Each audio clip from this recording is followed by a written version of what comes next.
Hello friends, so good morning everyone.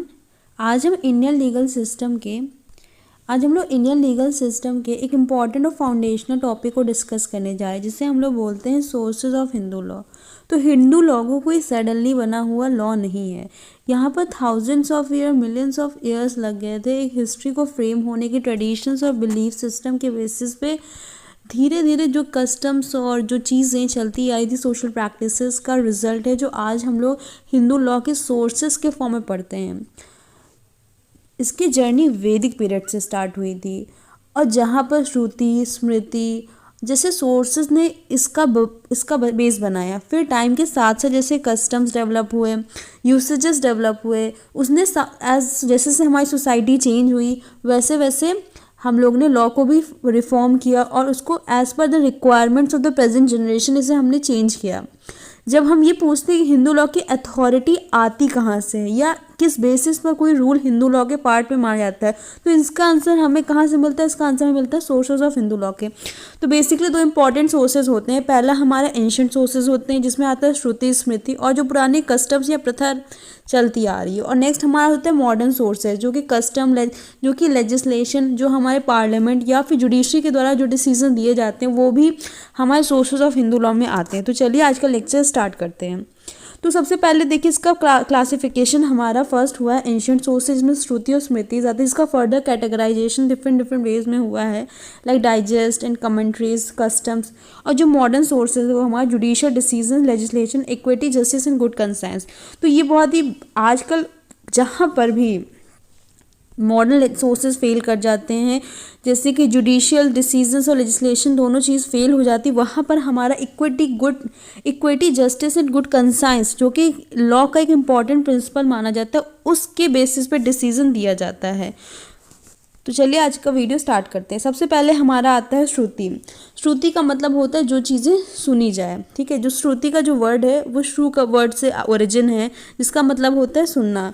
श्रुति के जो text हैं वो 4 वेदास होते हैं। उसमें ऋग्वेद, जो कि सबसे ओल्डेस्ट और जिसमें मंत्र हैं और बहुत सारी प्रार्थनाएं, प्रेयर्स हैं, जो कि हम लोग किसके लिए करें? Natural forces like air, water, wind, हवा, पानी। पहले हम लोग नेचर को वर्शिप करते थे। एंशिएंट टाइम में we used to worship nature. तो ऋग्वेदा में किस तरह आप लोग नेचर को खुश करके अपनी लाइफ को आसान बना सकते हैं, वो हम लोग पढ़ते थे। सामवेद हमारा बहुत सारे मंत्र को, जो कि भजन कीर्तन के वक्त, मतलब जो मंत्र का उच्चारण किया जाता है पूजा करते वक्त, जो हमारा सामवेद ऋग्वेद होता है वो ऐसे उसमें मंत्र होते हैं जो कि नेचुरल फोर्सेस को खुश करने के लिए। और वहीं ऋग्वेद में हमारे म्यूजिकल मंत्र होते हैं जो कि डिफरेंट फॉर्म में प्रेजेंट होते हैं, ठीक है। ये हम लोग यज्ञ जब हम लोग करते थे पहले के टाइम पे, उस समय ये रिचुअल्स को फॉलो करने के लिए गाना गाया जाता था, जिससे स्पिरिचुअल और डिसिप्लिन और रिचुअलिस्टिक ऑर्डर को प्रमोट किया जाए, सोसाइटी में एक मॉरल हार्मनी डेवलप किया जाए। और इसी स्पिरिचुअल और एथिकल फाउंडेशन पर हमें हमारी स्मृति और कस्टम डेवलप हुए हैं। तो इसलिए जो वेदास को एक डायरेक्ट सोर्स माना जाता है। जो हमारा सामवेद है वो म्यूजिकल वर्शिप और स्पिरिचुअल डिसिप्लिन को प्रमोट करता है। इसी को हम लोग सामवेद के थ्रू पढ़ते हैं। हमारा जो यजुर्वेद है वो ऐसी चीज़ों से डील करता है जो कि कर्म कांड से रिलेटेड या फिर यज्ञ या फिर रिचुअल से रिलेटेड जितनी भी एक्टिविटीज़ होती हैं, जितने भी कर्म और कर्तव्य होते हैं, वो जो कि सोसाइटी में एक डिसिप्लिन और एक ऑर्डर फ्रेम करें या फिर उसको इस्टेब्लिश करें, वो हम लोग यजुर्वेद में पढ़ते हैं। अब आता है हमारा अथर्ववेद। इसमें भगवान को खुश करने के लिए, मतलब जितने भी अथर्ववेद का जो मेन मकसद होता है वो डेली लाइफ के इश्यूज़ को सॉल्व करना। लाइक किसी कोई बीमार हो गया तो किसी को बीमारी हो गई, कोई फैमिली इशू है, कोई सोशल प्रॉब्लम है, तो जो सुपरस्टिशियस प्रैक्टिसेस होती थी हमारी, जो कि मनगढ़ंत जो स्टोरीज होती थी, अंधविश्वास टाइप की चीज़ों से जो डील करते हैं, वो हमारे अथर्ववेद होते हैं। तो श्रुति को 6 वेदांगास में भी डिवाइड किया गया है। 6 वेदांग।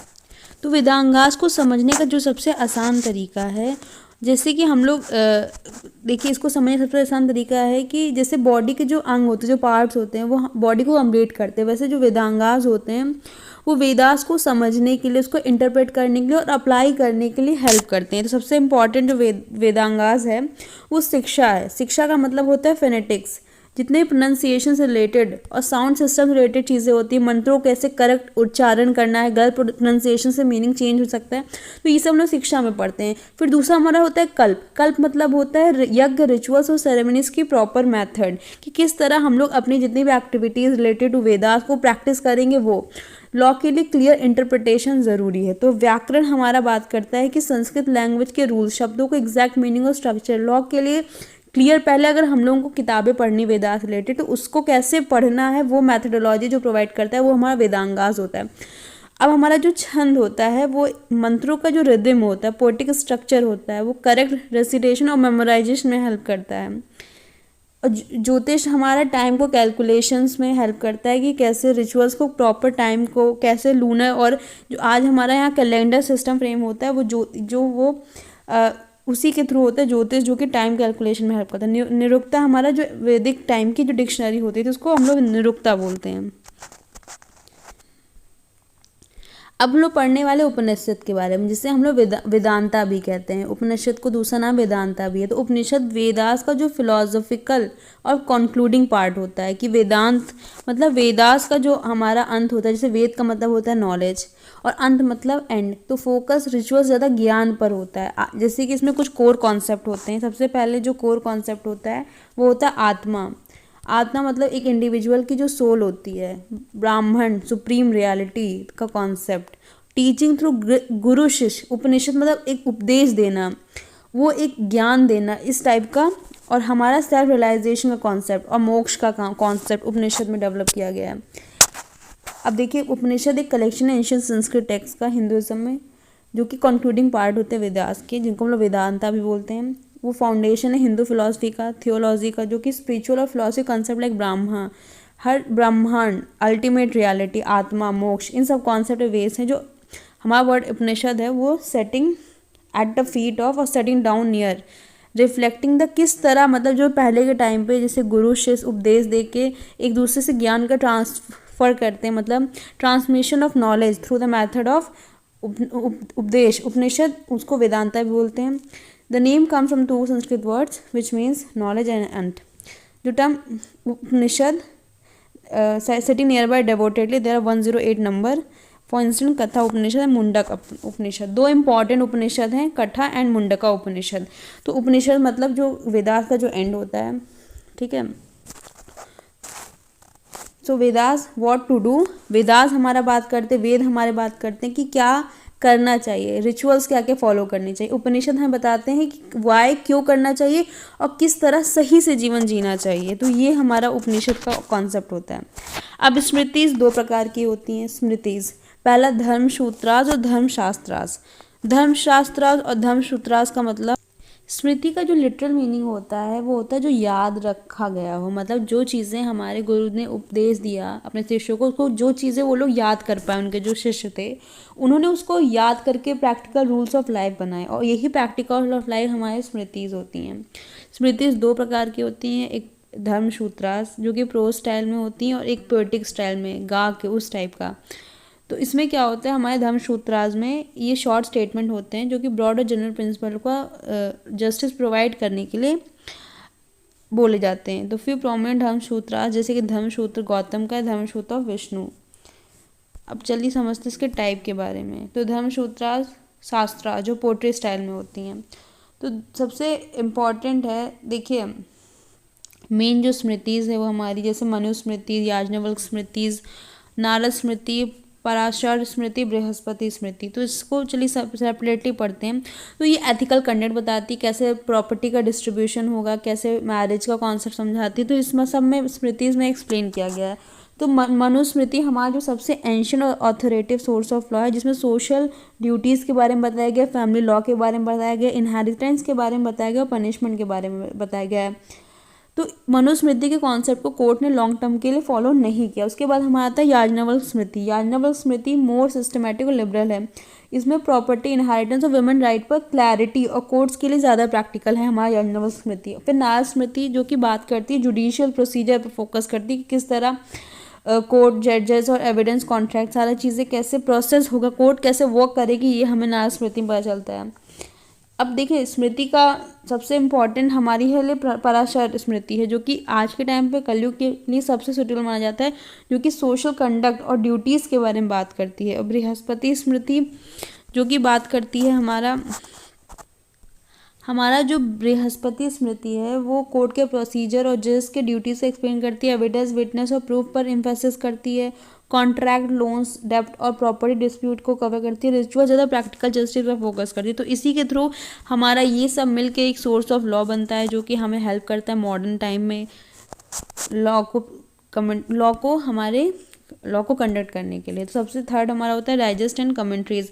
अब देखिए इन्होंने वेदास पढ़ा, उपनिषद, सब चीज़ें पढ़ के जो कंक्लूजन निकला, डाइजेस्ट किया, और कमेंट्रीज किसी एक टॉपिक पे लंबा चौड़ा एक्सप्लेन करना, वो कमेंट्रीज होते हैं। और डाइजेस्ट हमारा कंक्लूजन होता है, सेवरल चीज़ों को पढ़ के कंक्लूजन करना। देखिए अब हम लोग पढ़ना है डाइजेस्ट एंड कमेंट्रीज के बारे में। देखिए जब स्मृतिज लिखी गई तब एक प्रॉब्लम आई, बहुत सारी डिफरेंट स्मृतिज, जैसे मनुस्मृति, याज्ञवल्क्य स्मृति और बृहस्पति स्मृति, बहुत सारे स्मृतिज ने सेम इशू पर डिफरेंट रूल्स बनाए। और इसी कन्फ्यूजन को दूर करने के लिए डाइजेस्ट और कमेंट्रीज का कॉन्सेप्ट आया। तो कमेंट्रीज वो टेक्स्ट होते थे जो किसी पर्टिकुलर स्मृति पे, एक पर्टिकुलर स्मृति पर लिखे जाते थे। इनका मेन एम होता था स्मृति के जो वर्सेस थे, जो लाइंस थे, उनको एक्सप्लेन करना, इंटरप्रेट करना। सिर्फ एक स्मृति पर बेस्ड होता था हमारा जो डाइजेस्ट होता था। सिर्फ हमारा जो कमेंट्रीज होती थी वो एक ही स्मृति पर फोकस होती थी। डिफिकल्ट श्लोकास को मीनिंग क्लियर करते थे, एंशियंट रूल्स को चेंजिंग सोसाइटी के अकॉर्डिंग एक्सप्लेन करते थे। कोर्ट्स ने हाई अथॉरिटी दी थी। और दो प्रकार की कमेंट्रीज हमारी आती है इस समय। सबसे पहले और जो हमारा डाइजेस्ट होती हैं वो बुक्स होती हैं जो मल्टीपल स्मृति से रूल्स कलेक्ट करती हैं, मतलब मल्टीपल चीज़ों को पढ़ के एक डिफाइंड रूल को बनाती हैं। और जो कन्फ्लिक्टिंग रूल्स को जो हमारे कॉन्फ्लिक्टिंग रूल्स होते थे उनको कंपेयर करके एक कंक्लूजन निकालती थी। कई स्मृति पर बेस्ड होती थी, डिफरेंट ओपिनियंस को हार्मोनाइज करती थी हमारे डाइजेस्ट। इसीलिए इसको डाइजेस्ट करना मतलब पचा लेना, बहुत सारी गलत चीज़ों को डाइजेस्ट करके एक पर्टिकुलर रूल निकालना।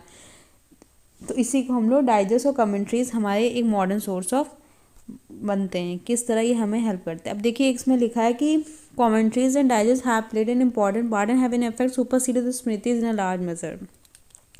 तो आज के टाइम पे मतलब देखा जाए तो ये कमेंट्रीज और डाइजेस्ट ने काफ़ी हद तक हमारे स्मृतिज को रिप्लेस कर दिया गया है। Commentaries were written to interpret and explain the text of leading smritis. For instance various commentaries were written like Manubhashya, मौटिका एंड मनवर्थ मुक्तावली। ये सब बहुत ही इंपॉर्टेंट हमारी स्मृति है। तो besides commentaries digest were also prepared which collect all the available text law on certain point. तो कुछ एग्जाम्पल्स हैं। तो हमारी दो प्रकार की सबसे इम्पॉर्टेंट कमेंट्रीज हैं, दया भाग एंड मिताक्षरा। तो दया भाग अ डाइजेस्ट रिटन बाई जिमुत वाहना, इसको लिखा किसने था? दया भाग को लिखा था जिमुत वाहना ने। और हमारे मिताक्षरा को लिखा था देखिए जो हमारा दया भाग और मिताक्षरा है, देखिए दया भाग एंड मिताक्षरा। तो मिताक्षरा ने विजयनेश्वर जी ने लिखा था, याज्ञवल्क्य स्मृति पर लिखा था। ठीक है, इसके जो रीजन है मेनली वो बंगाल है कि बाहर के इंडिया में फॉलो होती है, बंगाल के बाहर के इंडिया में, मतलब अपार्ट फ्रॉम बंगाल ये सारी जगह फॉलो करती है। इसका जो मेन प्रिंसिपल है हमारा मिताक्षरा का वो है जॉइंट फैमिली की प्रॉपर्टी सिस्टम पे, किस तरह एंसेस्टर प्रॉपर्टी काम करेगी और को पार्टनर के जॉइंट राइट्स होते हैं, इनहेरिटेंस की सन को बर्थ राइट इन एंसेस्ट्रल प्रॉपर्टी, इन सबसे जो भी मैटर्स रिलेट होते हैं वो हमारी मिताक्षरा रिलेटेड है, मिताक्षरा डाइजेस्ट। और वही दया भाग किसने लिखा? जिमुत वाहना जी ने लिखा था, जो कि बंगाल और असम के पार्ट्स में मोस्टली ये चीज़ रूल करती है। तो इसके जो मेन प्रिंसिपल हैं वो प्रॉपर्टी किसके पास जाएगी? After death. मतलब हमारे जो दया भाग में कोई भी कॉन्सेप्ट नहीं है डेथ के पहले ownership of the property. After the death son का राइट इमीडिएट इनहेरिटेंस के टाइम में डेथ के बाद ही मिलता है। दया भाग में after death the transfer of ownership is done. तो क्रिस्प यही है हमारा मिताक्षरा जो है हमारा एम्फेसाइज करता है जॉइंट फैमिली और कोपासनी प्रॉपर्टी पे। और वही हमारा दया भाग जो कि बात करता है जो individual inheritance at the time of death, after death. अब हम लोग देखिए हमने कमेंट्स पढ़ा, डाइजेस्ट बाय इंटरप्रिटेशन, कंपाइलेशन। तो कमेंट्रीज हमारी एक ही पे बहुत डिटेल में कमेंट करती है और ये बहुत सारे रूल्स को कलेक्ट करके एक टेक्स्ट को एक्सप्लेन करती है। तो ये आज के टाइम पे ट्रेडिशनल हिंदू लॉ में अप्लाई होता है। अब कस्टम्स के बारे में बात करें, सेक्शन 3 क्लॉज ए में हमारी कस्टम की डेफिनेशन दी गई हिंदू मैरिज एक्ट पे। तो कस्टम किसी पर्टिकुलर कम्युनिटी का, किसी पर्टिकुलर लोकल एरिया पे जो भी रूल्स बहुत लॉन्ग टाइम से फॉलो होते आ रहे हैं उन्हें हम लोग कस्टम कहते हैं। तो काफ़ी टाइम कस्टम्स एक जगह के सिमिलर हो जाते हैं दूसरी जगह से। तो हमारे जो कस्टम होते हैं वो सोशल प्रैक्टिसेस होते हैं जो बहुत लॉन्ग टाइम में सोसाइटी में फॉलो होते आ रहे हैं और वो जनरली एक्सेप्टेड होते हैं, बट वो कभी भी हिंदू लॉ से कॉन्ट्रडिक्ट नहीं करते हैं। वो हमारे रिजनेबल होते हैं, वो हमारे कंटिन्यूस होते हैं, वाइडली एक्सेप्टेड होते हैं। कुछ ancient and unwritten sources Hindi law हैं जो कि डेली प्रैक्टिसेस से डेवलप हुए हैं, जो कि कंटिन्यूस है, किसी पर्टिकुलर रिलीजन कम्युनिटी में फॉलो होते हैं। जैसे कि कुछ कुछ कम्युनिटीज़ की एक स्पेसिफिक मतलब मैरिज की प्रैक्टिस होती है, कुछ इनहेरिटेंस रूल होते हैं ट्राइबल कम्युनिटीज़ में, ट्राइबल सोसाइटीज़ में। तो यही हमारा कस्टम है।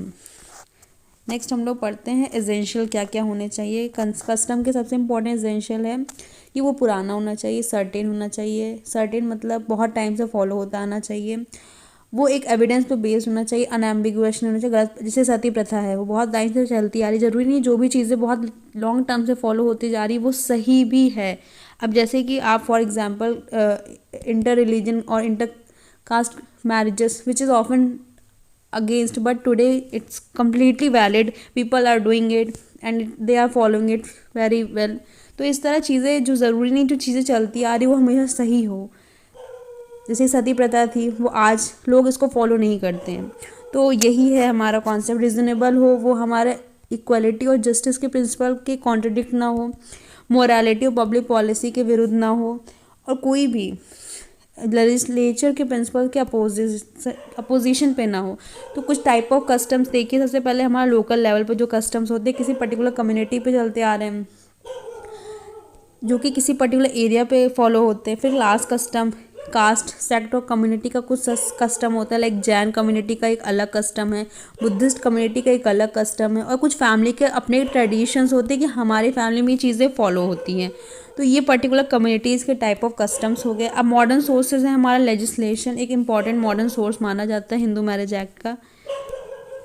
तो हमारा जो लेजिस्लेशन है वो हमारे वो लॉ जो फॉर्मली गवर्नमेंट ने बनाया है, पार्लियामेंट ने, स्टेट लेजिस्लेशन ने बनाया है, ये रिटन कोडिफाइड होते हैं जो डायरेक्टली हमारी सोसाइटी में अप्लाई होते हैं। तो ये रिटन सोर्स होते हैं, ये लिखित होते हैं, और ये सुपरसीड कन्फ्लिक्टिंग स्मृति और कस्टम सी उनसे मतलब काफ़ी डेवलप्ड होते हैं। कुछ हमारे मॉडर्न जैसे कि Hindu marriage act, Hindu succession act, Hindu minority and guardianship act and Hindu adoption and succession act.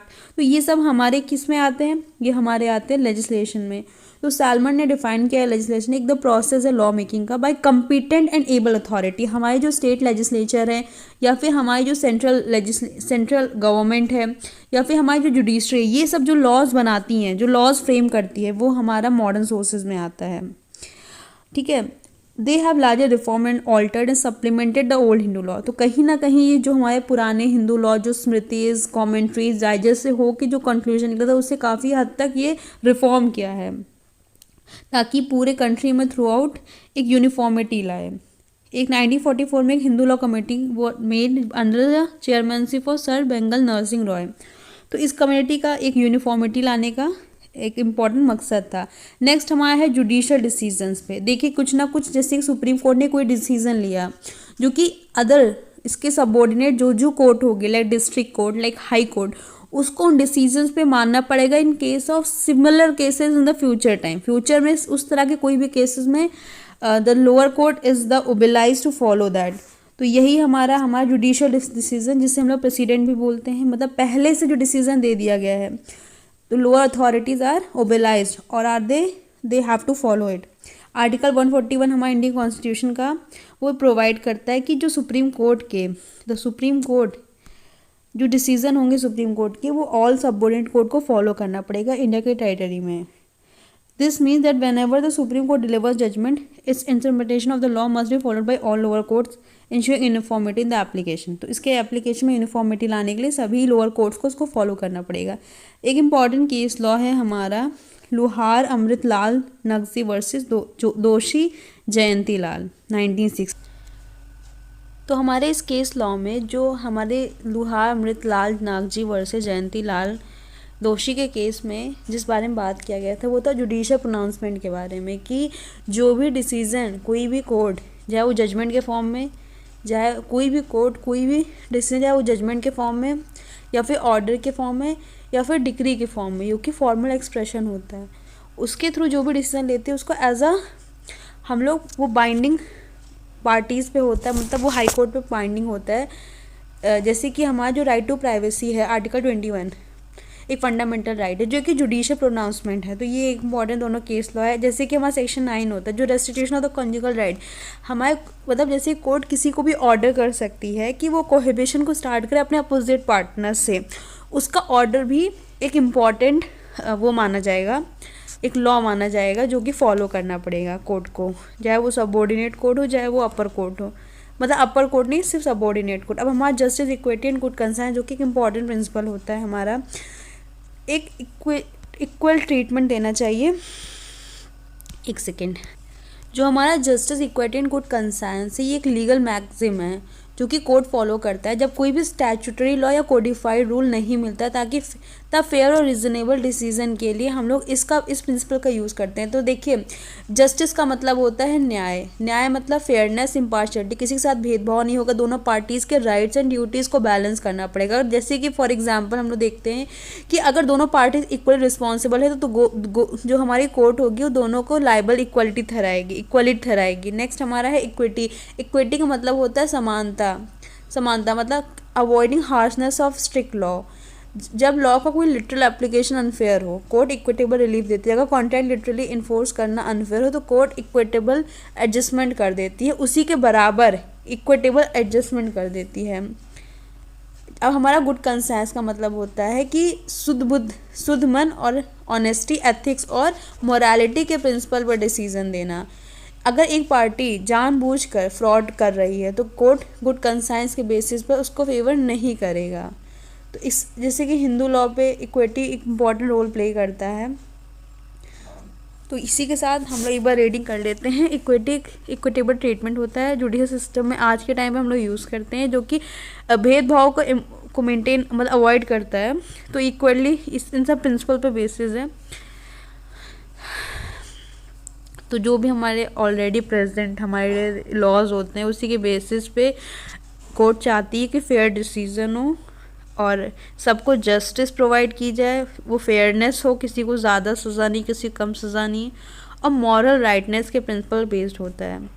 तो इसी के साथ हमारा ये लेक्चर कंप्लीट होता है। Till then stay tuned, stay connected, stay happy and keep working hard. Till then thank you for watching this lecture.